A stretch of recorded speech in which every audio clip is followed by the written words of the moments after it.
Service may request everyone to please rise in the presence of our Lord for our opening prayer.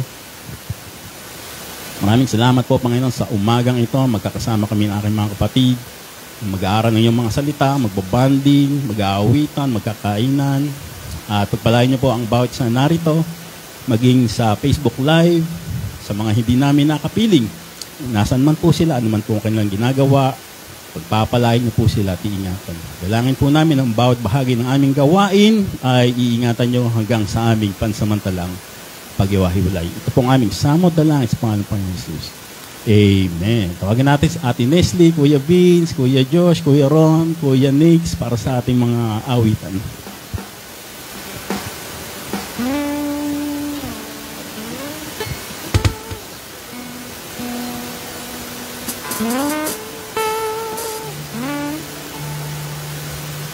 Amen. Natin pong awitan ng ating Panginoon, isang masiglang awit.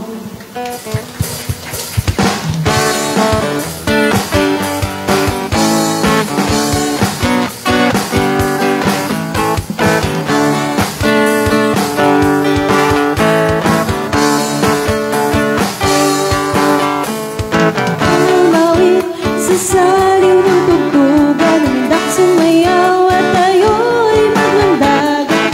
Siya'y sambahin ng buong kalakasan, dinisigaw ang kanyang kabutihan.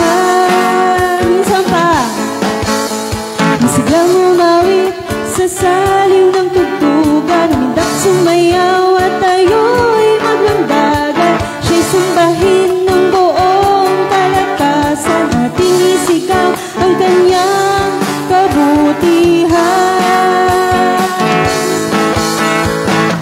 Sa lahat ng oras, siya'y maaasahan. Ang pag-ibig niya'y laging nananahan. Mga puso natin ay pinupuno ng kaligayahan, kaya't dapat ipagdiwang ang kanyang kabutihan.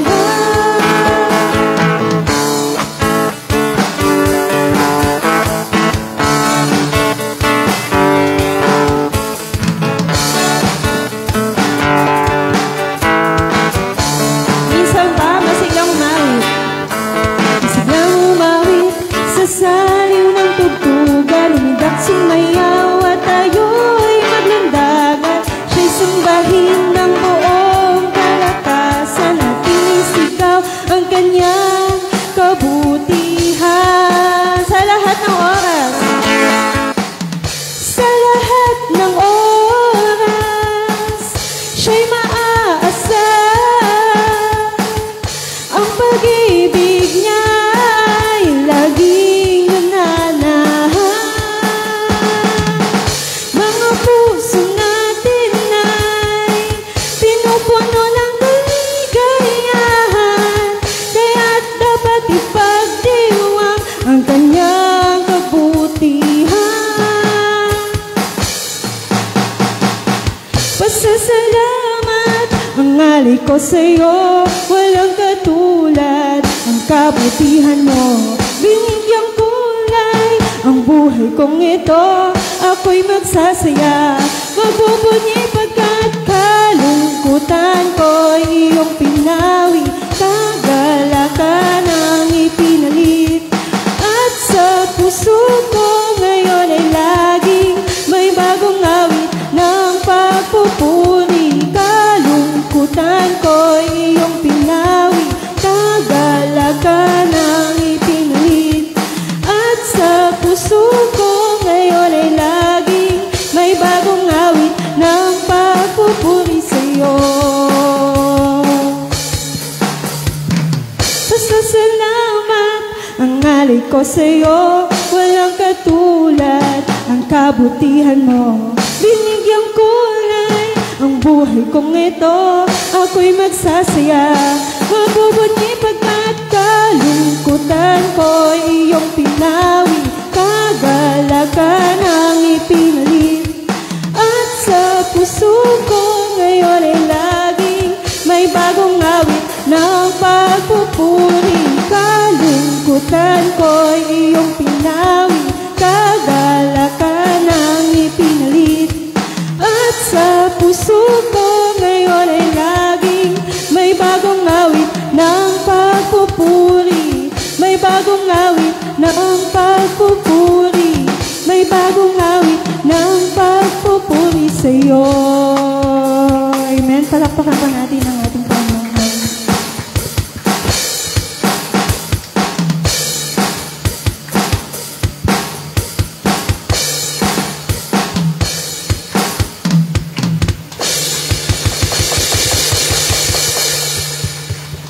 Patuloy po nating awitan ang ating Panginoon.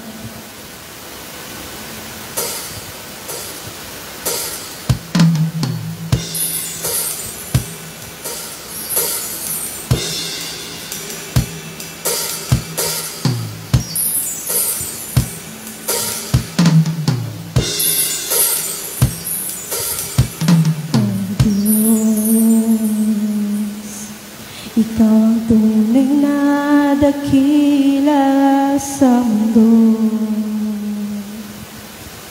Ikaw ang haring nagmahal ng tulad ko. Ginawa mong lahat, pag-ibig mo ay tapat at wagas. O Diyos, wala nang papantay sa kabutihan mo. Ang ngalan mo'y itataas sa buhay ko. Sundin ang loob mo, iparinig ang nais mo. Sa lahat ng panahon, Diyos ka sa amin. Sa lahat ng oras, nariyan para sa amin, Panginoon Jesus, purihin ka. Dakilain ka sa buhay ko, aming Ama.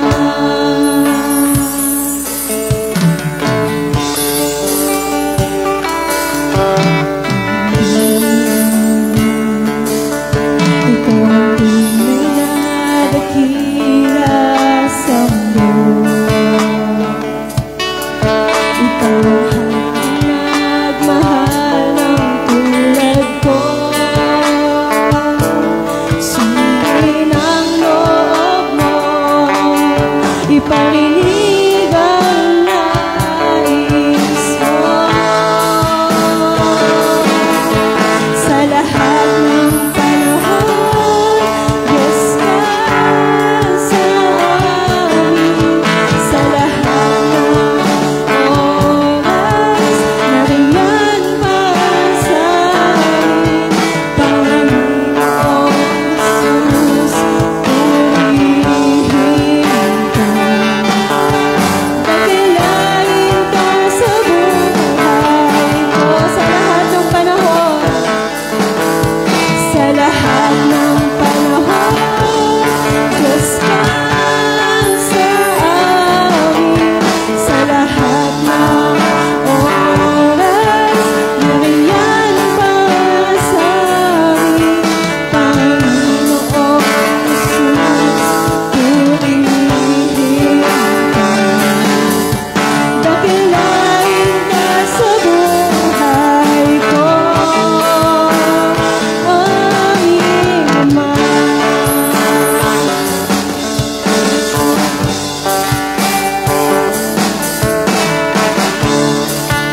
May we request everyone to please remain standing in reverence for the reading of the precious Word of God. Our scripture reading will be found in the book of Romans, chapter 15, verse 21 to 33. Romans 16:1, I commend unto you Phoebe, our sister, which is a servant of the church which is at Cenchrea, that ye receive her in the Lord as becometh saints, and that ye assist her in whatsoever business she hath need of you, for she hath been a succorer of many, and of myself also. Greet Priscilla and Aquila, my helpers in Christ Jesus, who have for my life laid down their own necks, unto whom not only I give thanks, but also all the churches of the Gentiles. Likewise, greet the church that is in their house. Salute my well-beloved Epanetus, who is the first fruits of Achaia unto Christ. Greet Mary, who bestowed much labor on us. Salute Andronicus and Junia, my kinsmen, and my fellow prisoners, who are note among the apostles, who also were in Christ before me. Greet Amplias, my beloved in the Lord. Salute Urbain, our helper in Christ, and Stachys, my beloved. Salute Apelles, approved in Christ. Salute them with our of Aristobulus' household. Salute Herodion, my kinsman. Greet them that be of the household of Narcissus, which are in the Lord. Salute Tripena and Triposa, who labor in the Lord. Salute the beloved Persis, which labored much in the Lord. Salute Rufus, chosen in the Lord, and his mother and mine. Salute Asyncritus, Phlegon, Hermas, Patrobas, Hermes, and the brethren which are with them. Salute Philologus, and Julia, and Nereus, and his sister, and Olympus, and all the saints which are with them. Salute one another with an holy kiss. The churches of Christ salute you. For further understanding, let us read our scripture in our own language. Itinagubilin ko sa inyo ang ating kapatid na si Phoebe, na isang tagapaglingkod ng iglesia sa Cenchrea. Tanggapin niyo siya alang-alang sa Panginoon, gaya ng nararapat gawin sa mga hinirang ng Diyos. Tulungan ninyo siya sa anumang pangangailangan niya, sapagkat marami siyang natulungan at ako'y isa sa mga iyon. Ikamusta niyo ako kina Priscilla at Aquila, na mga kamanggagawa ko kay Kristo Jesus. Itinaya nila ang kanilang sarili sa panganib upang iligtas ang aking buhay, at hindi lamang ako ang nagpapasalamat sa kanila, pati na rin sa lahat ng iglesia ng mga Hentil. Ikumusta rin ninyo ako sa iglesyang nagtitipon sa kanilang bahay. Ipaabot din ninyo ang aking pangungumusta sa mahal kong kaibigan si Epeneto, na siyang unang sumasampalataya kay Kristo doon sa Asia. Kumusta ninyo ako kay Maria, na matiyagang naglilingkod para sa inyo. Ikumusta ninyo ako sa mga kababayan kong sina Andronico at Junia, na nakasama ko sa bilangguan. Sila'y kilala ng mga apostol at naunang naging Kristiyano kaysa sa akin. Ikumusta ninyo ako kay Ampliato, na aking minamahal sa Panginoon. Ikumusta ninyo ako kay Urbano, na kamanggagawa natin kay Kristo, at sa mahal kong kaibigang si Stachys. Ikumusta din niyo ako kay Apelles, na subok ang katapatan kay Kristo, sa pamilya ni Aristobulo. Ikumusta ninyo ako sa kababayan kong si Herodion, at sa mga kapatid sa Panginoon sa sambahayahan ni Narciso. Gayon din kina Trifena at Trifosa, na mga lingkod ng Panginoon, at sa mahal kong kaibigang si Persida na marami nang nagawa para sa Panginoon. Binabati ko rin si Rufo na magiting na lingkod ng Panginoon at ang kanyang ina na para ko na ring ina. Gayon din sina Asincrito, Flegonte, Hermes, Patrobas, Hermas at sa mga kapatid na kasama nila. Binabati ko rin si Filologo, Julia, Nerio at ang kanyang kapatid na babae, gayon din si Olimpas at ang lahat ng kapatid na kasama nila. Magbatian kayo bilang magkakapatid na nagmamahalan. Binabati kayo ng lahat ng mga iglesia ni Kristo.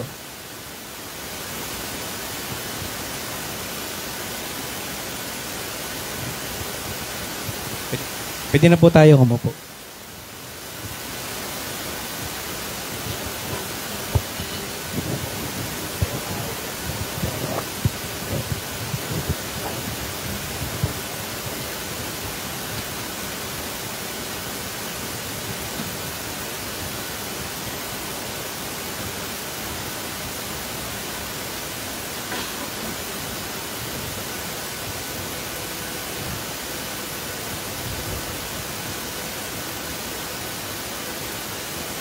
Maraming salamat, Brother LR, for reading our scripture reading.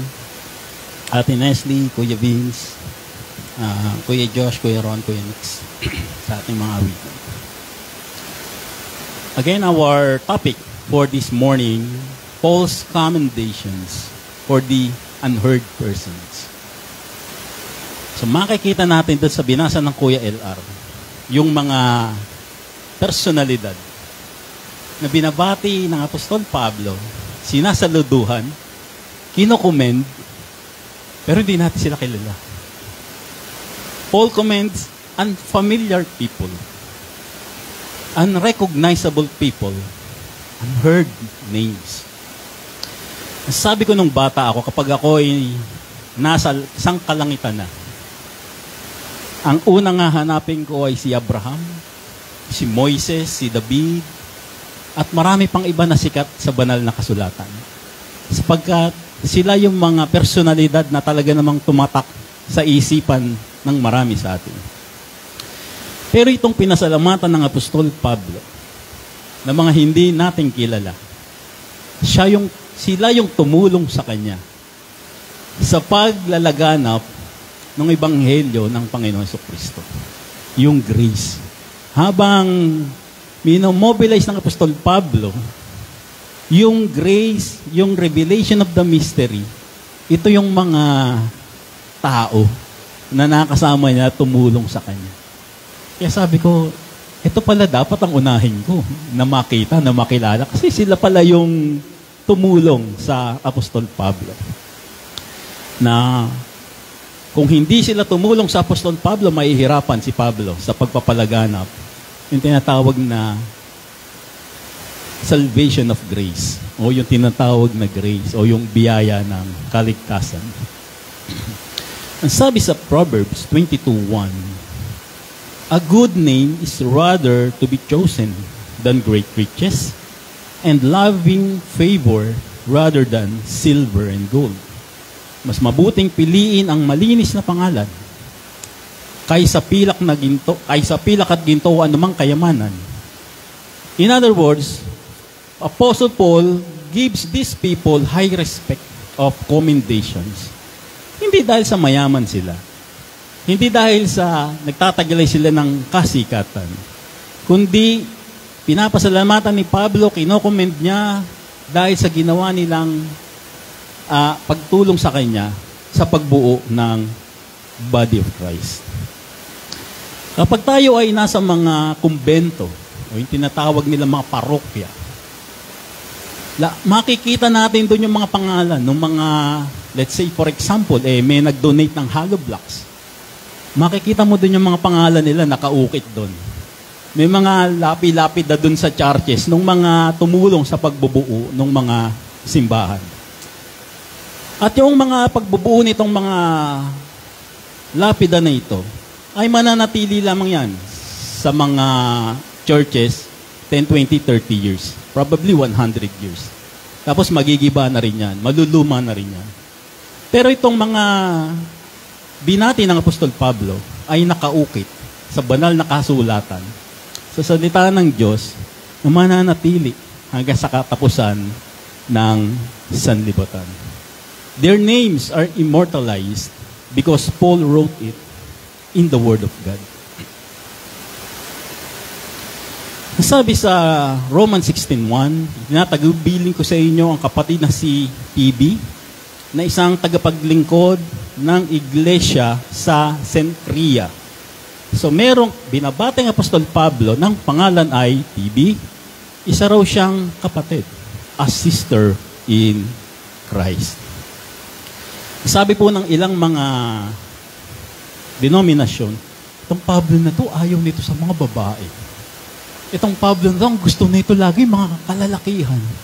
Parang itong Pablo na to, malayo sa mga babae.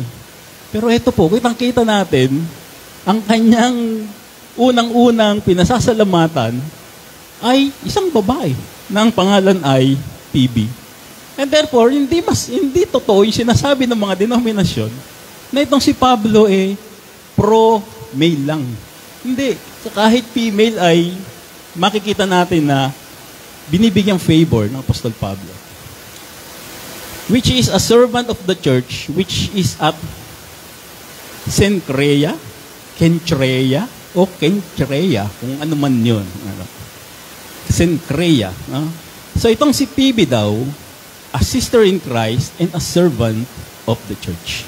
In other words, hindi lamang isang dadalo si PB, kundi isang kasama sa church na, anong pangangailangan?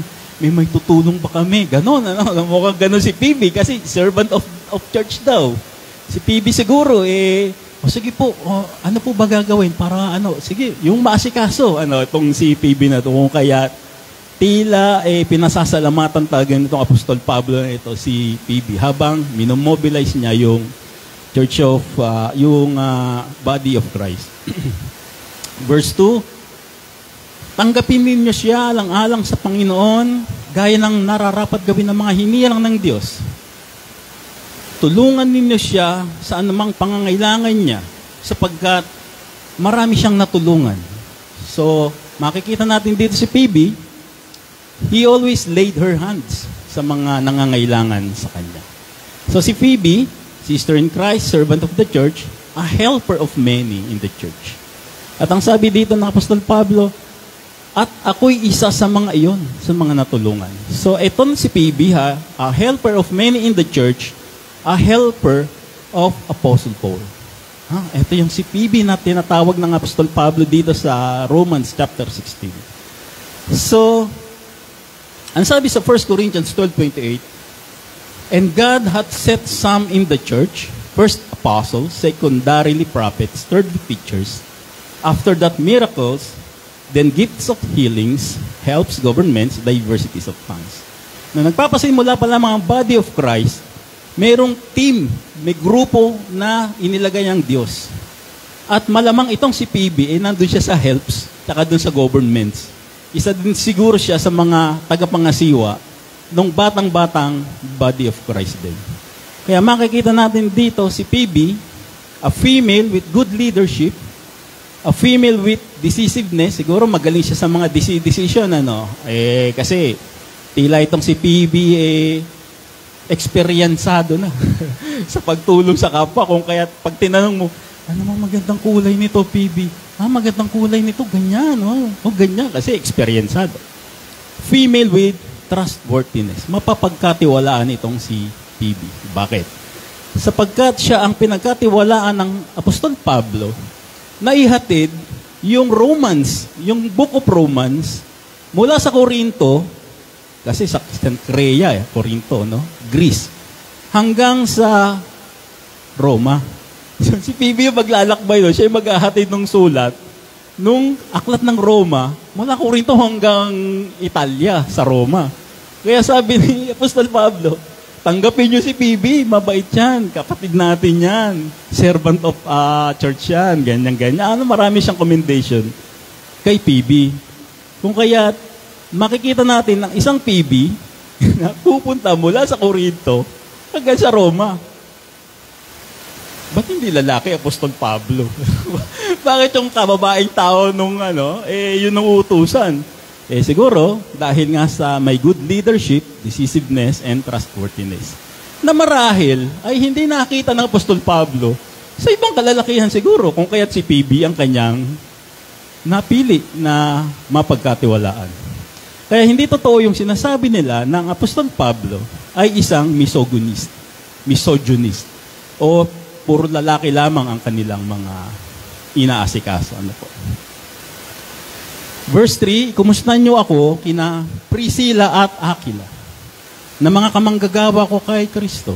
Sino ba si Priscilla at Aquila? Buksan natin. Basahin natin sa Acts 18:1, ang sabi, pagkatapos umalis si Pablo sa Atenas at nagpunta sa Corinto. In other words, nasa Greece siya. Athens, Greece, punta siya sa Corinto. Nakilala niya roon si Aquila, isang Hudyong taga-Ponto. Kararating pa lamang nito mula sa Italia, kasamang kanyang asawang si Priscilla. So galing din sila sa Italy. Umalis sila roon sapagkat pinalayas ni Emperador Claudio ang lahat ng Hudyo sa Roma. So, Israelita tong si Priscilla at Aquila na naninirahan sa Italia, sa Roma, Italia. Tapos, pinalaya sila ni Emperor Claudio. So, bumalik sila doon sa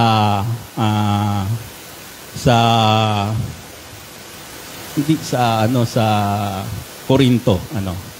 So, nakipagkita sa kanila si Pablo at dahil sila ay manggagawa ng tolda tulad niya, may business sila, si Pablo rin naman, may trabaho, siya ay nakitira sa kanila at siya ay nakatrabaho kasama nila. Tuwing araw ng pamamahinga, si Pablo ay nagipagpaliwanag sa mga sinagoga at sinikap niya mahikayat sa pananampalataya ang lahat, maging mga Hudyo o Grego. So makikita natin dito, si Priscilla at Aquila kasama ni Pablo sa Corinto. So magkakasama sila sa ministry at ang kanila daw ginagawa na pangkabuhayan ay yung gumawa ng mga tent. So ang sabi dito, they are helpers in Christ. Ang sabi naman sa verse 4, itinaya nila ang kanilang sarili sa panganib upang iligtas ang aking buhay. So, tinaya daw. Tinaya daw na mag-asawa yung sarili nila sa panganib. Mailigtas lang si Pablo. Sapagkat si Pablo yung nagmi-ministry ng grace. Kaya sila, kung ano man yung susuungin ni Pablo, sila yung tumutulong kahit mapanganib yan. So, they laid their lives, they saved my life. Ang sabi ng Apostol Pablo. Verse 5, ikumusta rin ninyo ako sa iglesyang nagtitipon sa kanilang bahay. Ipaabot din ninyo ang aking pangangamusta sa mahal kong kaibigang si Epeneto, na siyang unang sumampalataya kay Kristo doon sa Akaya. Yung unang body of Christ sa Akaya. Ang sabi ay si Epeneto. So makikita natin dito, ikumusta rin nyo ako sa iglesyang nagtitipon sa kanilang bahay. So meron silang Bible study sa bahay nila. In other words, open yung bahay ni Priscilla at Aquila kung mag-aaral tayo ng salita ng Diyos, kung magmi-ministry tayo, gawin nating small church, kahit na magsimula tayo sa 10.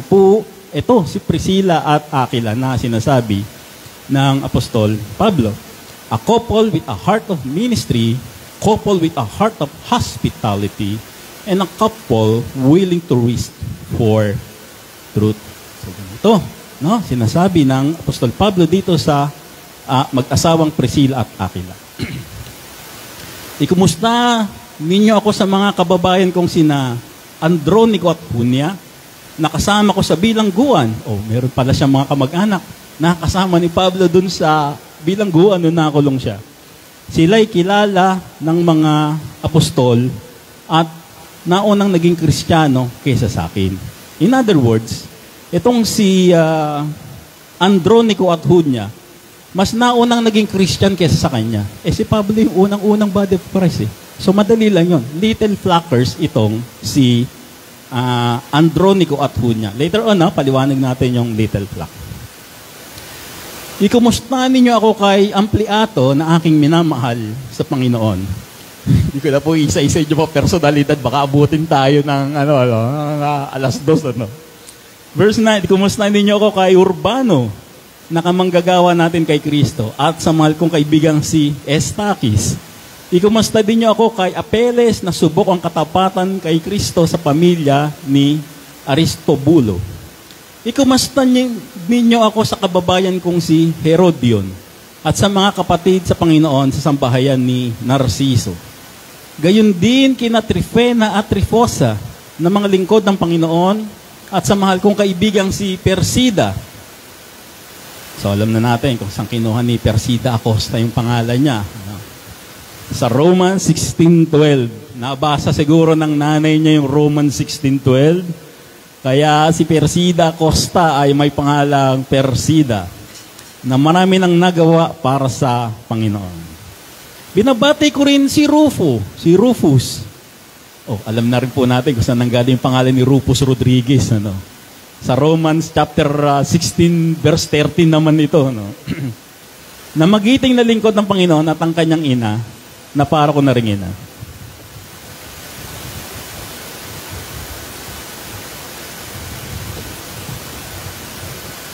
Si Rufus, sa Mark chapter 15, mababasa natin yung tinatawag nilang Via Dolorosa. Sino ba nakakalam dito ng Via Dolorosa? Kanta. Pero sino nakarinig nito? Dati, naririnig natin ito, Via Dolorosa na to. Ang Via Dolorosa po ay yung kalye na nilakaran ng Panginoon Jesucristo habang buwat-buwat niya yung krus. Siya yung kalsadang nilakaran ng Panginoon Jesus. Ang tawag doon ay Via Dolorosa. Kaya yung mga nagpipilgrimage sa Jerusalem, tara punta tayo sa Via Dolorosa. Ganon yung mga nila. So basahin natin ang isang kwento patungkol kay Rufus, kay Rufo, dito sa Mark chapter 15. Via Dolorosa. Okay, no? Via Dolorosa. Ang Panginoon Jesucristo naglalakad doon sa daanan, hapasan-pasan niya yung krus. No? Via Dolorosa. Dinala ng mga kawal si Jesus sa bakuran ng palasyo ng gobernador at kanilang tinipon doon ang buong batalyon. Sinuotan nila si Jesus ng balabal na kulay ube. Kumuha sila ng halamang matinik, ginawa iyong korona at ipinutong sa kanya. So alam natin, no? Crucifixion ng Panginoon Jesucristo. Pagkatapos sila ipakutyang nagpugay at bumati sa kanya. Mabuhay ang hari ng mga Hudyo. So parang iniinsulto nila Panginoon Jesucristo dito. Siya'y pinaghahampas sa ulo, pinagduduraan at pakutyang niluhod-luhuran. Matapos kutyain, hinubad nila sa kanya ang balabal na kulay ube, sinuotan ng sarili niyang damit at inilabas upang ipako sa krus. So ito na yung Via Doloroso, no? Yung maglalakad na sa Panginoong Jesucristo sa kalye. So naglalakad na Panginoong Jesucristo, no? Dala niya yung krus. Nasa lubong nila sa daan, ang isang lalaking galing sa bukid. Si Simon na taga Cirene. So ang pangalang Simon, pang-Israel. Pero yung Cirene, hindi naman sa Israel, sa Libya. So malamang itong si Simon, baka Grecians to, no? Half Jew, half Gentile. Si Simon na taga Cirene, na ama ni Alejandro at Rufo. So si Simon, naglalakad sila, nakakita nila yung Panginoon Jesucristo, buhat-buhat yung krus. Etong si Simon, may dalawa siyang anak. Si Rufo, tsaka si Alejandro. Si Rufo tsaka si Alejandro. Pilit nilang ipinapasan sa kanya yung krus ni Jesus.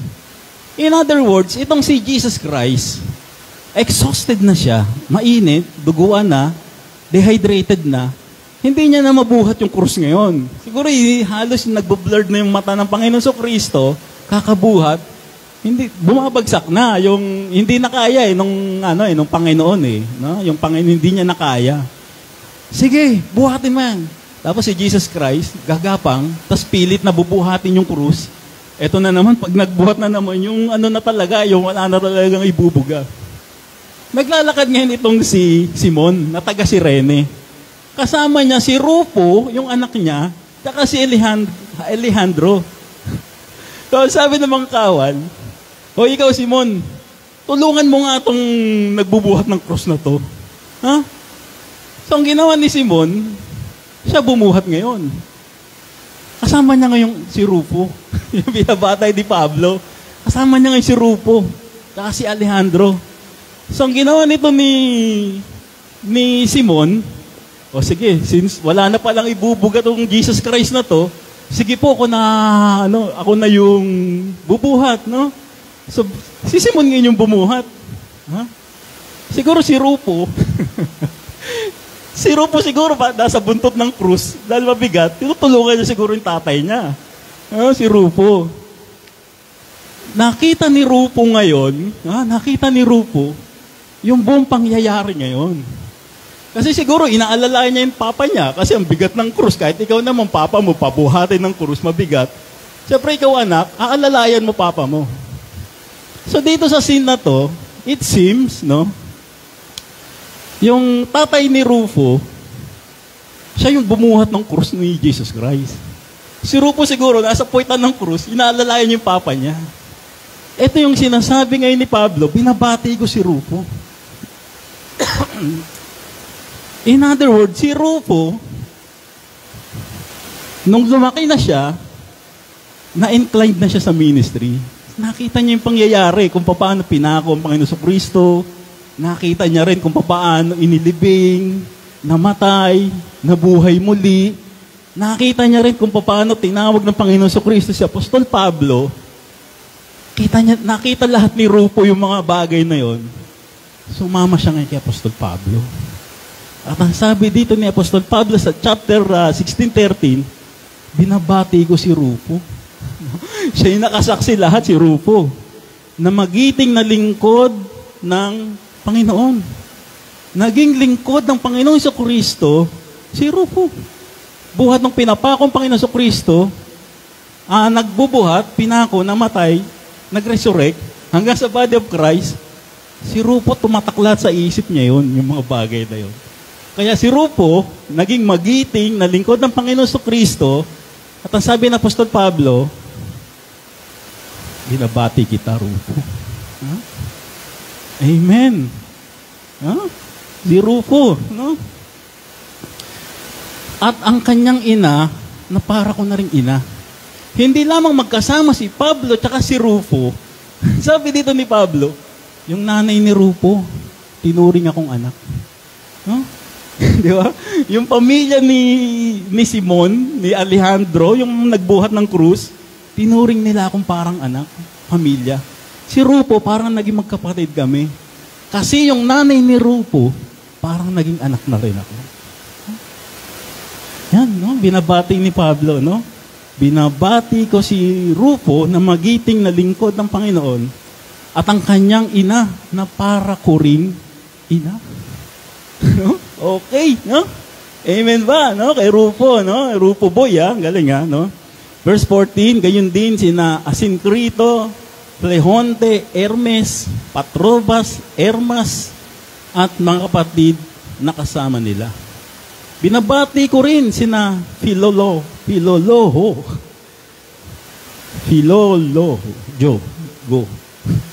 Julia, Nereo at ang kanyang kapatid na babae. Gayon din si Olimpas at ang lahat ng kapatid ng kasama nila.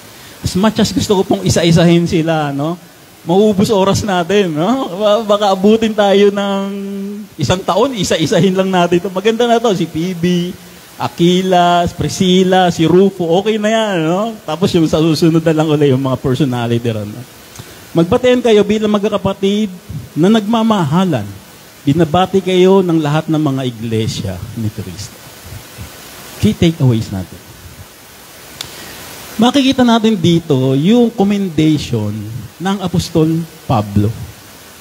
Hanggang verse 20 something yata itong chapter 16, ang daming pangalan, memoryado ng Apostol Pablo, yung lahat ng mga nakasama niya sa gawain, no? Memoryado. In other words, Apostle Paul values his brethren. Paul treats them with kindness by acknowledging their names, status, and perspectives, while appreciating their unique qualities. Lahat alam ni Pablo kung ano yung qualities nito, Hindi, for sure, hindi tumitingin si Pablo kung mayaman o may pinag-aralan. Ang tinitingnan ni Pablo, yung unique na quality ng kanyang brethren. Binavalue niya yun. Pinagpapahalaga ng Apostol Pablo yun. Paul respects brethren. Nire-respeto niya. Iginagalang niya ang bawat isa. Paul acknowledges their worth and treating them with consideration and courtesy by recognizing them. Huwag niyong kakalimutan, guys, kilala ko lahat kayo. Yung mga nakasama ko sa ministry from day 1 hanggang sa huli, kilala niya lahat yung mga nakasama niya sa ministry. Siguro tayo, yung mga nakasama natin sa ministry 20 years ago, hindi na natin kilala. Pero dito, Apostle Paul, hindi lang kilala sa pangalan. Kilala niya yung pamilya, yung background, no, yung qualities ng tao. And he respects them. Paul appreciates brethren. Paul expresses gratitude through greetings and salutations by saying thank you and sincerely offering specific compliments. So ganito yung Apostol Pablo sa mga kapatiran niya. Inisa-isa niya talaga yung pangalan, sino yung mga kasama niya, kung ano siya, kung ano yung mga qualities na meron siya. In Faithful Word Ministry, I challenge everyone, baka pwede rin, na gayahin natin yung ginagawa ng Apostol Pablo na i-value din natin yung bawat isa. Apostle Paul, total followers naman tayo ng Apostle Paul eh. Why don't we values each of us regardless of status? Mayaman, mahirap, middle class, mataas pinag-aralan, mababa. Regardless lahat yun. Ang mahalaga, bawat isa ituring natin na mahalaga. Bawat isa mahalaga, bawat isa may halaga. Ganito ang Apostol Pablo na pinapakita niya dito sa Romans chapter 16. Respects brethren. Bawat isa kailangan may tinig sa atin. At kung may tinig, dapat pakikinggan natin bawat isa. Ganyan ang sinasabi ng Apostol Pablo. And number 3, let's appreciate each and every one of us here in Faithful Word Ministry. Small things or big, ano man yan, nandito tayo para ma-appreciate yung mga bagay na yan. Bakit? Because every one of us may value. Everything of us deserves respect regardless kung ano man yung status mo sa buhay. Amen? Amen. Magandang umaga sa inyong lahat at pagpalain tayo ng Panginoon.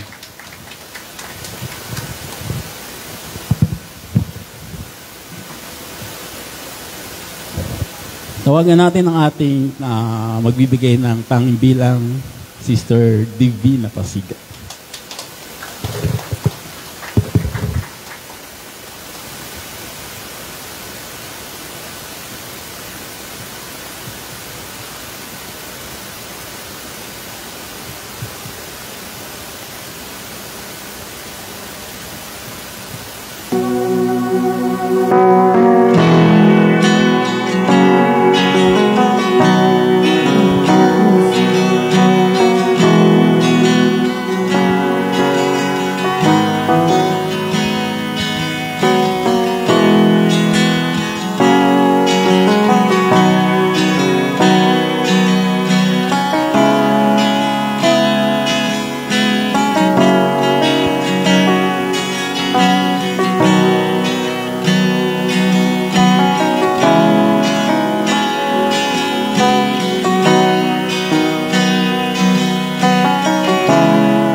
pangalan mo, Jesus.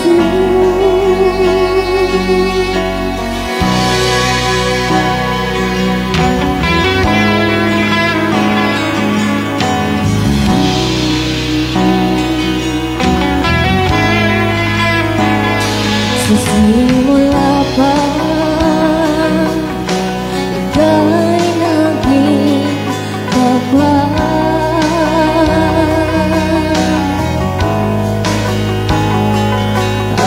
palaging pag-ibig mo'y sapat. Nung ikaw ay dumating,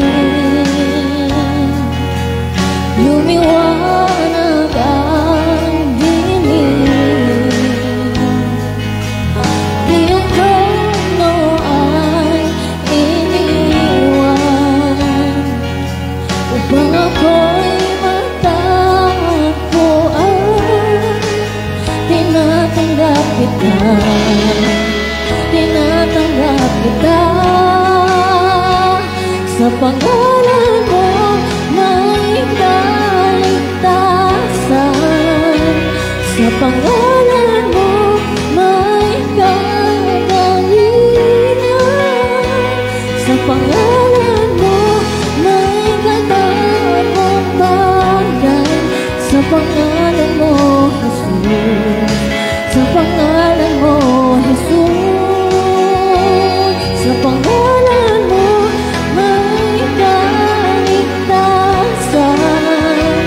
Sa pangalan mo may kagalingan. Sa pangalan mo may katagumpayan. Sa pangalan mo, Jesus. Sa pangalan mo, Jesus.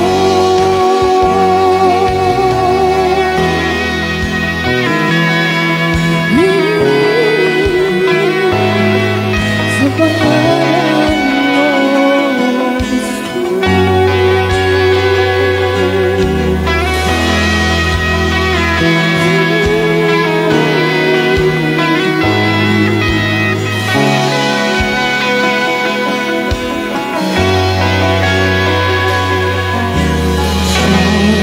tatanggapin o at piliin. Di ka na mangangamba, ikaw ay anak ng Diyos.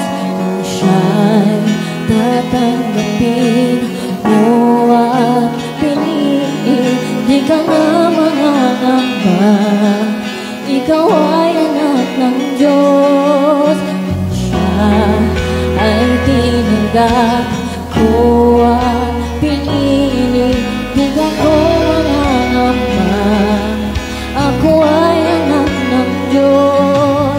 At siya ay tinanggap ko at pinili, di ako mangangamba, ako ay anak ng Diyos. At siya ay tinanggap natin na pinili, di tayo mangangamba, tayo ay anak ng Diyos. At siya ay tinanggap natin na pinili, di tayo mangangamba, tayo ay anak ng Diyos. Sa pangalan mo may kaligtasan. Sa pangalan mo may kagalingan. Sa pangalan mo may katagumpayan. Sa pangalan mo, Jesus. Sa pangalan mo, Jesus. Sa pangalan mo may kaligtasan. Sa pangalan mo may kagalingan. Sa pangalan mo may katagumpayan. Sa pangalan mo, Jesus. Sa pangalan mo, Jesus.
Salamat, Ate Divine.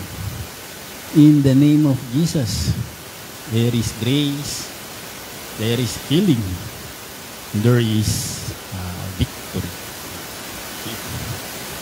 Dako po tayo sa ating exhortation. Madali lang naman to. Very basic lang. May mga nagtatanong lang po. So, pagbigyan na natin. Kahit na basic na lang tong ating tatalakayin. Ano. Paano ba mag-rightly dividing the word of truth? Brother Mel. Kasi sa marami raw nagsasabi sa kanila, ganito po, ganun po, ganun po, ganito po. Nalilito sila. In fact, meron pa nga raw nagsabi sa kanila na basahin mo buong Biblia. Tapos ibangga mo sa Romans to Philemon. Ano. Kaya ito pong mga Facebook Live viewers natin ay wants to clear some smoke dito sa proper way of right division, rightly dividing the word of truth. Number 1 po, di po totoo yung kailangan mong basahin yung buong Biblia. Tapos ibangga mo sa Romans to Philemon. Wala pong sinasabing ganyan ang banal na kasulatan. Ang mga nagsasabi lang po niyan ay yung mga pastor na hindi rin marunong mag-rightly dividing the word of truth. Kaya syempre, yun ang ituturo nila para safe nga naman sila. Ano. How to rightly divide the word of truth? Of course, hahatiin mo siya sa 3. Merong tinatawag na time past, but now, ages to come. Alam naman natin lahat yun. Number 1, Genesis to Malakay. Dapat kilala mo yung nagngangalang Abraham. Kasi sa Genesis 12, 1-3 ang sabi. Now the Lord had said unto Abram, get thee out of thy country, and from thy kindred, and from thy father's house, unto a land that I will show thee. And I will make of thee a great nation, and I will bless thee, and make thy name great, and thou shalt be a blessing. And I will bless them that bless thee, and curse them that curse thee, and in thee shall all families of the earth be blessed. So makikita natin dito kay Abraham na to, dito sa binasa natin, may propesiya ang Panginoon sa kanya. Mayroong promise ang Panginoon sa kanya. At ang ipinapangako ng Panginoon sa kanya ay pagpapalain daw sila. Pagpapalain daw sila. Anong klaseng pagpapala, Brother Mel? Ang pagpapala po na yon ay yung tinatawag na magkakaroon sila ng kingdom sa Israel. Yun po yung pagpapala na hinahanap ng mga Israelita. Kasi kapag sila ay may kingdom na sarili na galing mismo sa langit, talaga nga namang pinagpala ka. Talaga nga namang sinabi ng Diyos sa inyo na, I will bless you in your country. Talaga namang mararamdam mo yung pagpapala. Sabi sa Daniel 2:44, in the days of these kings shall the God of heaven set up a kingdom. Nag-set up ng kingdom yung Diyos sa langit, pabababain niya sa bansang Israel. Kung paano yung magiging status nun, babasahin nyo lang po sa Isaiah 60, 61, 62. Nandun na po yun. Minsan, binasa natin yun isang buong 60. So, Genesis to Malakay, makikita natin.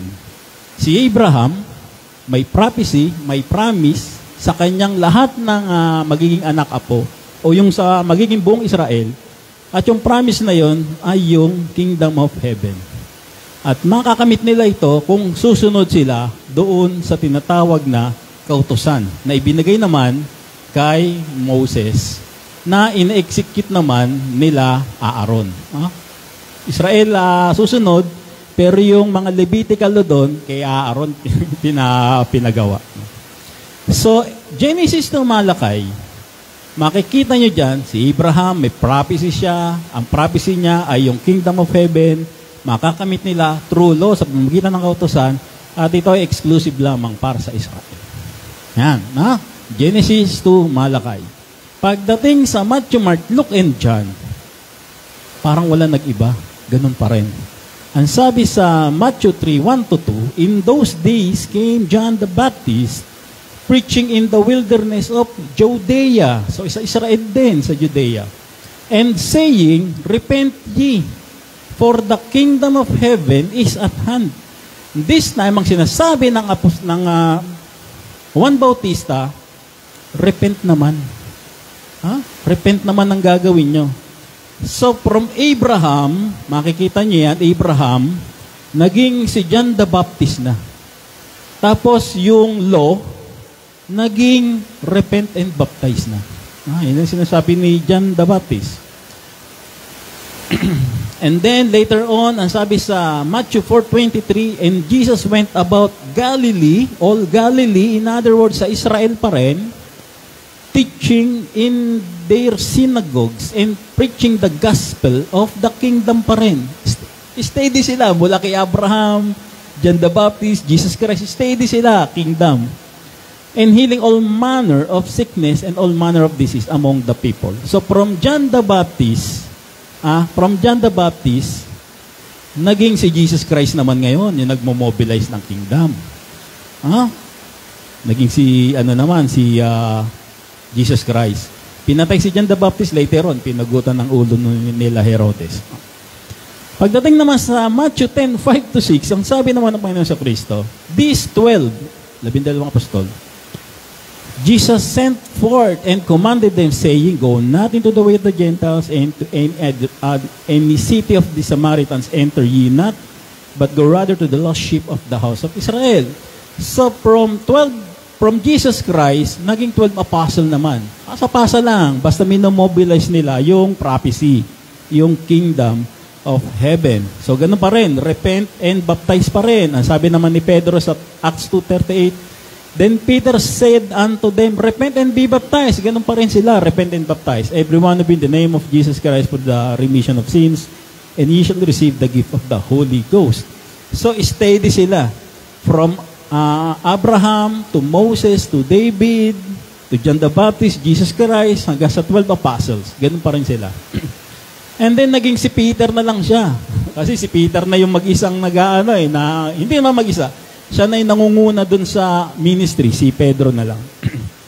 And then pagdating sa Acts, nagkaroon ngayon ng pagkakaiba. Nagkaroon ngayon ng transition.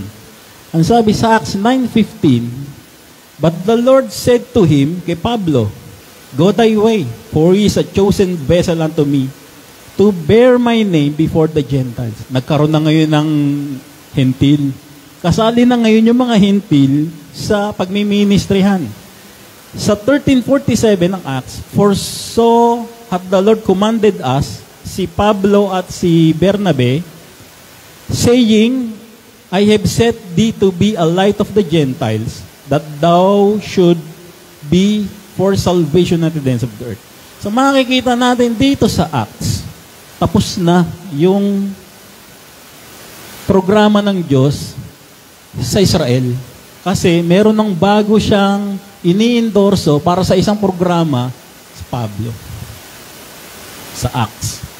So pagdating na sa Romans to Philemon, iba na yung kwento ngayon. Meron ng isang nagsasabi dito, for I speak to you Gentiles, 11:13, inasmuch as I am the apostle of the Gentiles, I magnify my office. So iba na ang kwento. Wala na si Israel this time. Ngayon, ang nagmi-ministry na isang tao, ako na apostol nyo So makikita mo doon, ba't parang nag-iba bigla yung takbo. Sabi sa 2 Timothy 2:11, whereunto I am appointed a preacher and an apostle and a teacher of the Gentiles. So Romans to Philemon, meron ng Paul ngayon. Wala sila Peter. Wala na yung 12 apostol.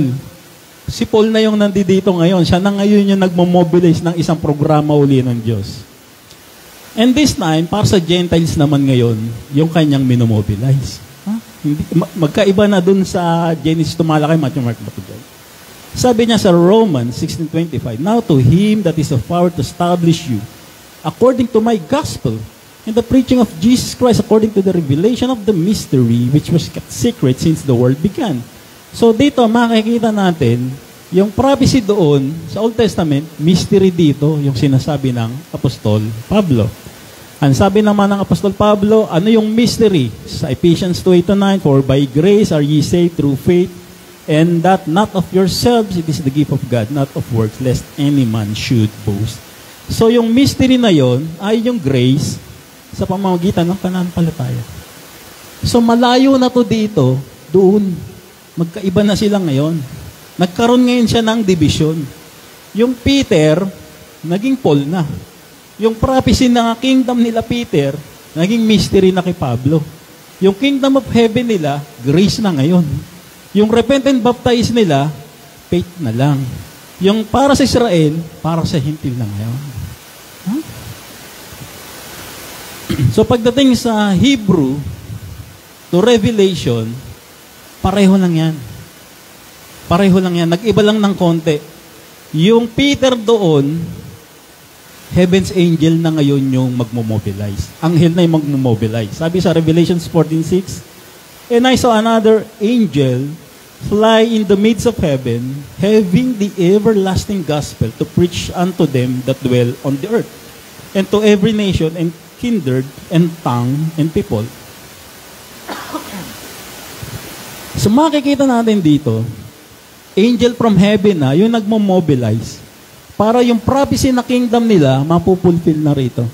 At pag na-fulfill yun, ang tawag sa kanila, millennial kingdom na yun. Ano yung gagamitin? Everlasting gospel. Yung binasa natin dito, everlasting gospel. Again, for Israelites lang yan. Kasi tapos na tayo dito, nag-rapture na tayo. So, babalik na sa Israel yung program. So, ganito lang naman mag-rightly dividing the word of truth dun sa nagtanong sa atin. No? Hindi kailangan basahin ng buo yung Biblia. Ang point doon, dapat nauunawaan mo lang yung mga key verses na sinasabi doon sa mga aklat na isinulat ng mga sumulat. Genesis to Malakay, Matthew, Mark, Luke, and John. Pagdating sa Acts, pagdating sa chapter 9, nag-iba yung takbo ng Biblia. Nag-iba yung takbo ng programa. Kung kaya nakikita mo dito, yung division talaga. From Peter to Paul, prophecy to mystery, kingdom of heaven to grace, repent and baptize to faith only, Israel to Gentiles. Kaya hindi totoo na sinasabi nila na basahin mo yung buong Biblia, ibangga mo sa Romans Pinamon para makita mo kung ano applicable at hindi. Hindi kailangang basahin yung Biblia.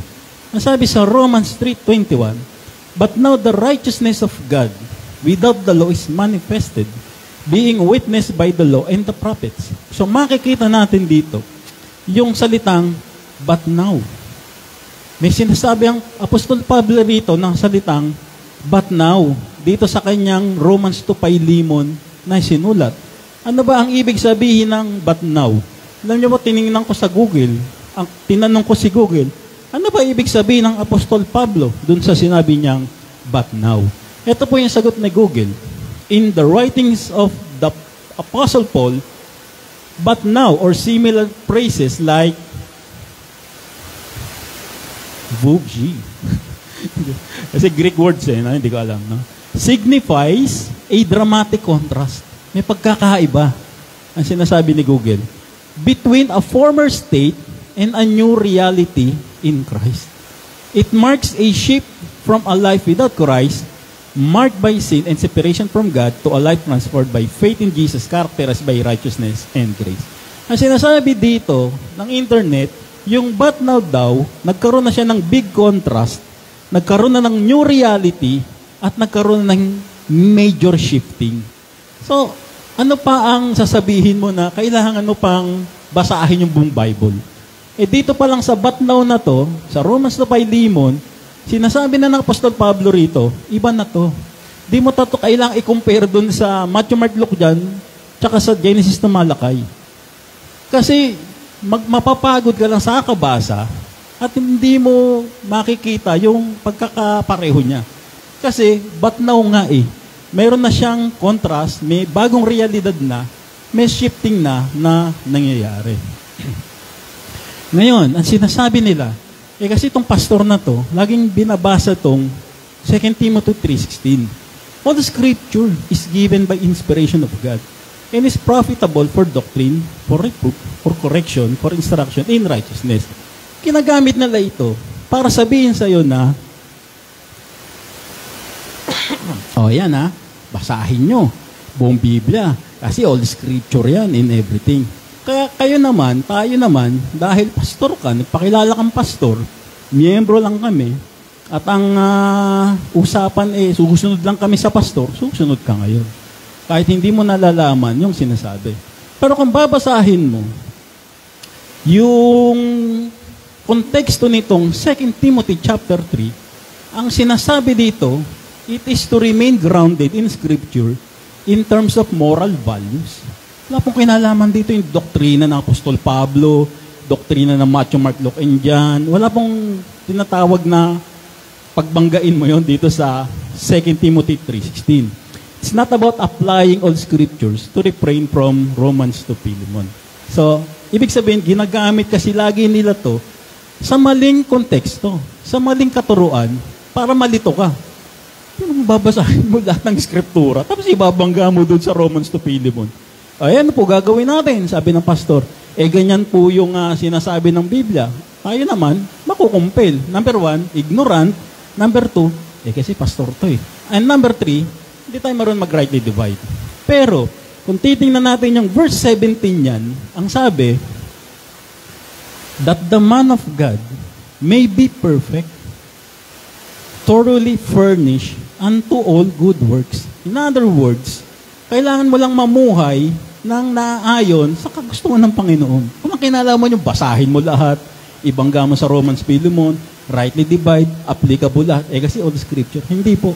No, basahin niyo po yung buong konteksto ng 2 Timothy chapter 3. Ganito po sinasabi ng Apostol Pablo. Inuutos niya kay Timoteo. How about those pastors that says, compare scripture to scripture? Pagkatapos nilang basahin, yung 2 Timothy 3:16, ang susunod nilang sasabihin, compare scripture to scripture. Sabi sa 2 Corinthians 10:12, ikumpara mo raw yung scripture sa scripture para makita mo kung ano yung rightly divide doon. Yung Romans to Philemon. Kasi number 1, all scripture So basahin mo. Kaya ngayon, ang sabi naman sa 2 Corinthians 10:12, compare mo naman ngayon scripture to scripture. Wala pong sinasabi ang banal na kasulatan na compare scripture to scripture. Wag po kayong maniniwala dyan sa mga nagsasabi niya na compare scripture to scripture. Wala pong ganong sinasabi ang banal na kasulatan. Ang sinasabi po sa 2 Corinthians 10:12, but comparing spiritual things with spiritual. Ang sinasabi ng Apostol Pablo rito, iba yung blessing ng spiritual, iba yung blessing ng material. Iba yung blessing natin, spiritual yung blessing natin. Ito yung sinasabi ng Apostol Pablo rito. Kailangan kayo, alam niyo yung blessing. Hindi ko mo binigyan kayo ng 1,000 pesos ng boss nyo, ay, thank you Lord, blessing. Hindi, no? Ang blessing natin is spiritual. Yan ay blessing ng boss nyo. Iba yung blessing na spiritual, iba yung blessing na financial. So, itong sinasabi dito sa 2 Corinthians 10:12. Pero ang sasabihin nito mga pastor na to, all scriptures, lahat yan, anuhin mo yan, basahin mo yan. Tapos, compare scriptures to scripture. Hindi po totoo yun. So, pagkat sinasabi po sa akin, ganun daw po yung sinasabi dun sa, hindi naman dun sa dati, no? Marami na mga, siguro mga 4 na members na mga nasa rightly dividing the word of truth sila. Tapos nasa denomination sila. So, but now, big contrast, may new reality, and it marks a shift. So, dito lang po tayo, Romans to Philemon, Paul, mystery, grace, faith, only Gentiles. Ibig sabihin, hindi na to applicable, hindi na po, pero kailangan pong aralin para mas malaman po natin kung ano meron dito. Pero hindi po ibig sabihin na basahin nyo rin buong Biblia, ibangga mo sa Romans to Philemon. Hindi po. No? Wala pong katotohanan yung mga bagay. Okay.